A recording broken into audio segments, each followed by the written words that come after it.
வணக்கம், வணக்கம் அருண் தமிழ் உறவுகளே! எப்படி இருக்கீங்க? ஓகே. இந்த வாரத்தோட அப்டேட்ஸ், கம்மிங் வீக்ஸோட அப்டேட்ஸ் வந்து ஒரு 3 அப்டேட் இருக்கு. அது என்னென்ன அப்டேட்? திவ்யா வந்து கேப்டன் அப்படின்னு சொல்லி நான் டைட்டிலே போட்டுட்டேன். அத தவிர இன்னும் 2 சூப்பரான விஷயங்கள் இருக்கு. இந்த வாரம் என்ன டாஸ்க்கு? யார் யாரெல்லாம் நாமினேட் ஆயிருக்காங்க? அப்படிங்கிறத பத்தி நம்ம வாட்ஸ்அப் குரூப்ல கூட போட்டேன். நான் வாட்ஸ்அப் குரூப்ல அப்டேட் வேணுங்கிறவங்க வெயிட் பண்ணீங்கன்னா, ஜாயின் பண்ணீங்கன்னா தான் உங்களுக்கு கிடைக்கும். ஸோ அந்த ஜாயினிங் ஆப்ஷனும் நான் இங்க குடுக்குறேன். அதேபோல இன்னும் பல விஷயங்கள் இருக்கு. ஸோ அத பத்திலாம் விரிவாக பார்க்கலாமா? அதுக்கு முன்னாடி உங்களுடைய கருத்துக்கள் வரவேற்கப்படுகின்றன. அதேபோல நம்ம சேனல லைக் பண்ணுங்க, சப்போர்ட் பண்ணுங்க, சப்ஸ்கிரைப் பண்ணுங்க. உங்க நண்பர்களுக்கு மறக்காம ஷேர் பண்ணுங்க. பட் இந்த வாரம் கேப்டன்சி டாஸ்க் எப்படி நடந்தது? ஏன் நடந்தது? அதுவும் திவ்யா வந்து கேப்டனா இருக்காங்க. எப்படி அப்படிங்கிறதெல்லாம் பார்க்க போறோம். ஸோ எல்லாத்தையும் பாருங்க. அதேபோல நம்ம சேனல லைக் பண்ணிக்கோங்க, சப்போர்ட் பண்ணுங்க, சப்ஸ்கிரைப் பண்ணிக்கோங்க. மறக்காம ஷேர் பண்ணிக்கோங்க.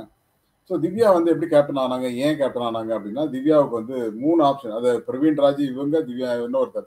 3 பேருக்கு அந்த ஆப்ஷன். ஸோ அதுல வந்து அவங்க வெற்றி பெற்றதாக ஒரு விஷயம் கிடைச்சிருக்கு. அதேபோல இந்த வாரம் டாஸ்க் என்ன டாஸ்க் அப்படின்னு கேட்டீங்கன்னா, ஹோட்டல் டாஸ்க் அப்படின்றது அப்டேட் ஆயிருக்கு. பட் நாளைக்கு இல்ல, நாளைக்கு மறுநாள் தான் நடக்கும் அப்படின்ற மாரி சொல்றாங்க. நாளைக்கு மறுநாள் அப்படின்னா, நாளைக்கு மறுநாள் ஆமா. செவ்வாய்க்கிழமை தான் நடக்கும்.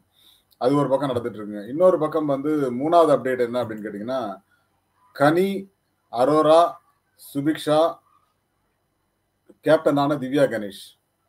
இந்த 4 பேர தவிர்த்து 15 பேர் நாமினேஷன்ல வராங்க அப்படின்னு சொல்லி ஒரு செய்தி வருது.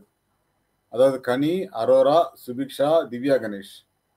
இந்த 4 பேர தவிர்த்து மீதி எல்லாருமே வந்து நாமினேஷன்ல வந்திருக்காங்க. 15 பேர் நாமினேஷன் வந்திருக்காங்கன்னு ஒரு செய்தி வந்திருக்கு. பட் அது எந்த அளவுக்கு உண்மைங்கிறது தெரியாது. பட் எனக்கு வந்த செய்தி முதல்ல வந்து 6 பேர் தான் வந்தாங்கன்னு சொன்னாங்க. இல்லங்க 15 பேர் நாமினேஷன்ல வந்திருக்காங்க. அதுக்கு என்ன காரணம் அப்படிங்கிறத வெயிட் பண்ணி பார்த்தா தான் தெரியும். இப்போ 15 பேர் நாமினேஷன் லிஸ்ட். அப்போ அது நாளைக்கு சாயந்தரம் தான் கன்ஃபார்ம் ஆகும். இருந்தாலும் உங்களுக்கு இன்னைக்கே சொல்லிட்டேன். 15 பேர் நாமினேஷன். அதே போல ஹோட்டல் டாக்ஸ் இந்த வாரம் திவ்யா வந்து கேப்டன் ஆகிவிட்டாங்க. வந்த சூட்டோட சூட்டா கேப்டன் ஆயிட்டாங்க. வந்து இறங்கின வேகத்துல கேப்டன். அது சூப்பர்ல. ஆமா.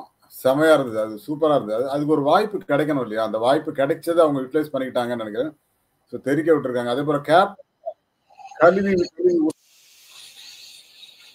ஒரு சிரிக்கிற விதமே சரியில்லையே. கேப்டன வந்து கழுவி கழுவி ஊத்துனாங்க வினோதும், திவாகரும். அதாவது அவர் சரியா வந்து பண்ணல அப்படின்னு சொல்லி சொன்னாரு. பட் இதுல இன்னொரு முக்கியமான விஷயம் என்ன அப்படின்னு கேட்டீங்கன்னா, கேப்டன் வந்து சில விஷயங்கள ஃப்ரீயா பண்ணியிருக்கலாம். அவர் பண்ணல அப்படிங்கிற ஒரு கம்ப்ளைண்ட். ஸோ இப்படி பல விஷயங்கள் நடந்ததுங்க. பட் என்ன பொறுத்தவரைக்கும் கேப்டனா பிரவீன் ராஜ் வந்து நெறைய விஷயங்கள பண்ணிருக்கலாம். பட் கொஞ்சம் டென்ஷன் ஆயிட்டாரு நெறைய இடங்கள்ல. குறிப்பா வியானா கிட்ட ஆகட்டும், வினோத் கிட்ட, திவாகர் கிட்ட அப்படின்னு பல இடங்கள்ல கோவப்பட்டிருக்காரு. பட் அதனால வந்து கேப்டன்சி டாஸ்க் பெரிய அளவுல பாதிக்கப்பட்டது. கேப்டனா அவர் வந்து பாதிக்கப்பட்டிருக்காரு அப்படிங்கிறது தான்.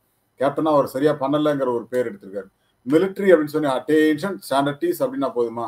ஆனா அது ரூலா ஒரு கொண்டு வந்தாரா? இவர் வினோத் என்ன சொல்றாருன்னா, இவர் இந்த பக்கம் 7 பேர் அந்த பக்கம் துப்பாக்கி குடுத்து சண்டை போட சொல்லுவாருன்னு பார்த்தோம் சார். ஒண்ணுமே பண்ணல அவரு அப்படின்ட்டாரு. அப்ப மிலிட்டரி கேம்பஸ்னா துப்பாக்கி எடுத்தா தானா அப்படிங்கிற மாரி இருந்தது. மிலிட்டரியில இருக்கிற ஒரு ஸ்ட்ரிக்ட்னஸ் வந்து கொண்டு வரணும் அப்படின்ற மாதிரி ஒரு பிளான் பண்ணாரு. பட் அதையே அவரால் பண்ண முடியலங்கிறது தான் உண்மை. ஏன்னா எல்லாரும் யூனிஃபார்ம்ல போட வச்சு பசியும் பட்டினியுமா இருந்தாங்க. யாருக்கும் சரியான சாப்பாடு கிடையாது. அந்த மாதிரி ஒரு டாஸ்க்குங்கிறதுனால எல்லோரும் உடைந்தே போய்விட்டார்கள். அந்த அடையாளம் டாஸ்க்கு எல்லாருமே நொந்து போயிட்டாங்க. அதனால ஒன்றும் பெருசா அவரால் பண்ண முடியலங்கிறது தான் உண்மை. ஸோ இதை தாண்டி அவரால் என்ன பண்ண முடியும் அப்படின்னு கேட்டீங்கன்னா, கேப்டனா வந்து பெருசா எதுவும் பண்ண முடியல. ஒரு நாள் கூட இல்ல. ஏன்னா வெள்ளிக்கிழமை சாயந்தரம் வரைக்கும் இந்த டாஸ்க் போயிட்டே இருந்தது. மண்டேவே அனௌன்ஸ் பண்ணிட்டாங்க. ஸோ அது 4 நாள் வந்து ஒண்ணுமே பண்ண முடியல அவரால. ஸோ அதனால கேப்டனா அவரால பெருசா பண்ண முடியல. அதுலயும் நடுவுல இவரோட திவாகரோட சண்டை, கேமரா போய் மறைச்சதுக்கு ஆப்போசிட் இப்படி நெறைய விஷயங்கள் நடந்துருச்சு. அதனால பிரவீன் ராஜ் வந்து புலக்கப்பட்டார் அப்படிங்கிறது தான் உண்மை. அவருக்கு வந்து பெரிய அளவுல சப்போர்ட்டும் இல்ல. அது ஒரு மாரி அப்படியே போயிடுச்சு. பட் இந்த வாரம் கேப்டன் திவ்யா கணேஷ் வந்து சூப்பரா நம்ம எதிர்பார்க்கலாம் அப்படிங்கிற மாரி இருக்கு. அவங்களோட கேப்டன்சி நல்லா இருக்கும்னு தான் எதிர்பார்க்கிறோம். அதையும் நோண்டுறவங்க இருப்பாங்க. ஏன்னா அவங்க எல்லாரையும் நோண்டுனாங்கல்ல. நான் உன்ன நோண்டுறேமான்னு வியானால இருந்து, வினோத்ல இருந்து, திவாகர்ல இருந்து எல்லாரும் அவங்கள போய் நோண்டுவாங்கன்னு நெனைக்கிறேன். அந்த அம்மா அசராம அடிக்கும்னு நெனைக்கிறேன். அதெல்லாம் நான் பார்த்துக்கிறேன் அப்படின்ட்டு அடிப்பாங்கன்னு நெனைக்கிறேன். பார்வதி அவங்க மேல ஒரு கண்ணாவே இருப்பாங்க. பார்வதிய வந்து அட்வைஸ் பண்ணாங்க சூப்பரா. அதாவது பார்வதி வெளியில வந்து அவ்வளவு திறமையான ஆளு. ஆனா அவங்க வந்து உள்ள வந்து என்ன இப்படி பண்ணிட்டு இருக்காங்க, கேவலமா பண்ணிட்டு இருக்காங்கங்கிற மாரி ஒரு விஷயத்த சொன்ன உடனே எனக்கே ஷாக் ஆயிடுச்சு. என்னடா இது திவ்யாவா இது அப்படிங்கிற மாரி. அமித் பார்கவ் வந்து இவரெல்லாம் திவாகர்ல அரசியல்வாதி மாரி கத்திட்டு இருக்கிற நீ. உனக்கு ஓட்டு போறது நிறைய பேர் இருக்கான். ஆனா நீ அவனுக்கு என்னடா செஞ்சேன்னா ஒரு மண்ணாங்கட்டியும் செய்யல. சும்மா கேமரா முன்னாடி இருந்து கத்திட்டு இருக்கிறதெல்லாம் கிடையாது. அதோட பெருசா எதிர்பார்க்கறாங்க. ஏன்னா விஜய் சேதுபதி அதான் சொன்னாரு. கேமரா முன்னாடி வந்து கன்டென்ட் குடுக்கறது மட்டும் உங்களோட வேலை கிடையாது. பிக் பாஸ் கூப்பிட்டா அந்த வேலையையும் செய்யணும். அப்படின்ன உடனே அவரு ஐய்யய்யோ! இதுக்கே ஆப்பு வச்சுட்டானுங்களே அப்படிங்கிற மாரி நினைச்சிருப்பாருன்னு நெனைக்கிறேன். அத நீ வெளியிலேயே பண்ணிட்டு போலாமே, எதுக்கு உள்ள போய் பண்ணிட்டு இருக்க? அப்படிங்கிறது தான் அவர்களுடைய பார்வையாக இருந்தது. பட் செம அடி அடிச்சாங்க. அதுக்கு திவாகர் வந்து ஃபர்ஸ்ட் வோட்டிங்ல இருந்து 3வது இடத்துக்கு போயிருவாருன்னு நெனைக்கிறேன். 3வது இடம் இல்ல 4வது இடத்துக்கு கூட போலாம். ஏன்னா அவர் முதலிடம் அவர் கிடையாது அப்படிங்கிற மாரி தான் இருக்கு. ஸோ வினோத் தக்க வைப்பாரா? பிரஜன் மேல வருவாரு அப்படின்றாங்க. திவ்யா மேல வருவாங்கங்கிறாங்க. திவ்யாக்கு எந்த அளவுக்கு சப்போர்ட் இருக்கும்னு தெரியாது. ஏன்னா சாண்ட்ரா விட திவ்யாவுக்கு வந்து சப்போர்ட் ஓரளவுக்கு கிடைக்கும் அப்படிங்கிற மாரி இருக்கு. பிரஜன் வந்து ஓரளவுக்கு நல்லா பண்ணுவாருன்னு நினைக்கிறேன். பட் அவரோட கேரக்டர் கொஞ்சம் ஸ்டிப்பா இருக்க மாரி இருக்கு. கொஞ்சம் லூஸ் பண்ணி ஆடினாருன்னா கொஞ்சம் பெட்டரா இருக்கும். ரொம்பவும் ரூடா இருந்தாலும் இங்க ஒர்க் அவுட் ஆகாது அப்படிங்கிற மாரி தான் இருக்கு. ஸோ இந்த உண்மையை அவர் புரிந்து கொள்வாரா அப்படிங்கிறது தெரியல. பட் என்ன பொறுத்தவரைக்கும் திவ்யா இந்த வாரம் கேப்டன் ஆயிட்டாங்க. அவங்க என்ன பண்ண போறாங்கன்றது இந்த வாரமே நமக்கு தெரிஞ்சிரும். அதே போல அடுத்தடுத்து இந்த 15 பேர் நாமினேஷன் வராங்க இல்லையா? அந்த 15 பேர் அதாவது வந்த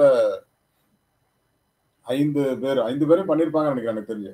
யாரு இன்க்ளூடிங் திவ்யாவையும் நாமினேஷன்ல போட்டிருப்பாங்கன்னு நினைக்கிறேன். கேப்டனா இருந்தாலும் நீ நாமினேஷன்ல இருன்னு சொல்லியிருப்பாங்க. ஏன்னா வைல்ட் கார்டு வந்தவங்களும் முதல் வார சோதனை அப்படின்னு போட்டிருக்கலாம். அதனால சுபிக்ஷா, அரோரா, கனி அந்த 3 பேரை தவிர்த்து மீதி எல்லாருமே வந்து நாமினேஷன் லிஸ்ட் அப்படிங்கிறாங்க. ஸோ அந்த மாதிரி இருந்தால் ரொம்ப நல்லா இருக்கும். ஏன்னா நமக்கும் அந்த ரேங்கிங் போடுறது டாப் ரேங்கிங் போடுறது ஈஸியாக இருக்கும். ஓட்டிங்ல நிறைய பேர் வந்தால் தான் அது நமக்கு ஈஸியாக இருக்கும். நம்மளும் நம்ம கம்யூனிட்டியில் நிறைய போட்டுட்டு இருக்கோமே.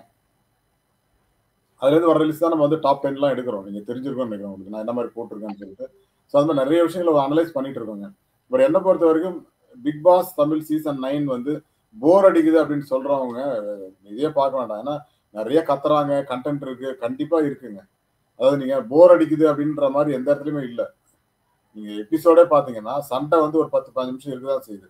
ஸோ கண்டென்ட்ல சண்டையே இல்லை அப்படின்னு சொன்னீங்கன்னா நான் ஒத்துக்கிறேன். பட் சண்டை எல்லாம் இருக்கு. கத்துறாங்கிற ஒரே கம்ப்ளைண்ட் தான் இது விஜய் சேது தெரிக்க விட்டார் எல்லாரையும் பார்த்துருப்பீங்க. பட் அதை தாண்டி இன்னைக்கு வந்து இனிமேல் வந்து பாத்தீங்கன்னா ஒரு வேல்யூபிளான கண்டென்ட் இருக்கலாம். ஏன்னா வந்து வைல்ட் கார்டெல்லாம் வந்து அடின்னு அடிச்சாங்க. அது பார்வதி வந்து நான் வந்து என்னது ஏதோ சொன்னாங்களே, நான் என்ன பத்தி தெரிஞ்சுக்கிறதுக்காக வந்தேன்.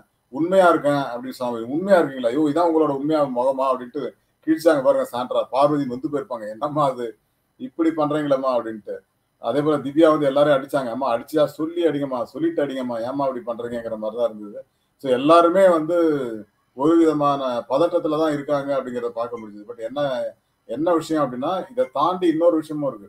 எனக்கு தெரிஞ்சு பிக் பாஸ் தமிழ் சீசன் 9 வந்து இனிமேதான் சூடு பிடிக்க போகுது அப்படின்னு நினைக்கிறேன். பட் இந்த 4 வாரமும் வந்து நாட் பேட் அப்படின்னு தான் சொல்லணும். நிறைய பேர் வந்து இது போர் அடிக்குது வரலாம் என்ன கண்டென்ட் கொடுக்குறான் அப்படின்லாம் யாராவது யூடியூபர் சொன்னா நம்பாதீங்க. ஓரளவு கண்டென்ட் இருக்கு. அதுவும் திவாகர், பார்வதி எல்லாருமே அவங்களோட பார்ட்டிசிபேஷன் கொடுக்குறாங்க. கம்ருதீன் அவரோட பார்ட்டிசிபேஷன் கொடுத்துருக்காரு. நிறைய பண்றாங்க. அன்பு கேங் எல்லாம் வந்து தெரிக்க விட்டுருக்காங்க. ஸோ இதெல்லாம் தாண்டி தான் நமக்கு அந்த கண்டென்ட். ஸோ அதனால எல்லாரும் நெகட்டிவா பேசுறாங்க இல்லையா? அதை முதல்ல தூக்கி போடுங்க. கண்டென்ட் இருக்குது அப்படிங்கிறது தான் உண்மை. அதனால எல்லாரையும் வச்சு செய்ய போறாங்க இனிமேல் அடுத்த 2-3 வாரத்துக்கு. பார்க்கலாம் என்ன செய்ய போறாங்கன்னு. So thank you all and bye to மீண்டும் சந்திப்போம். நன்றி மக்களே.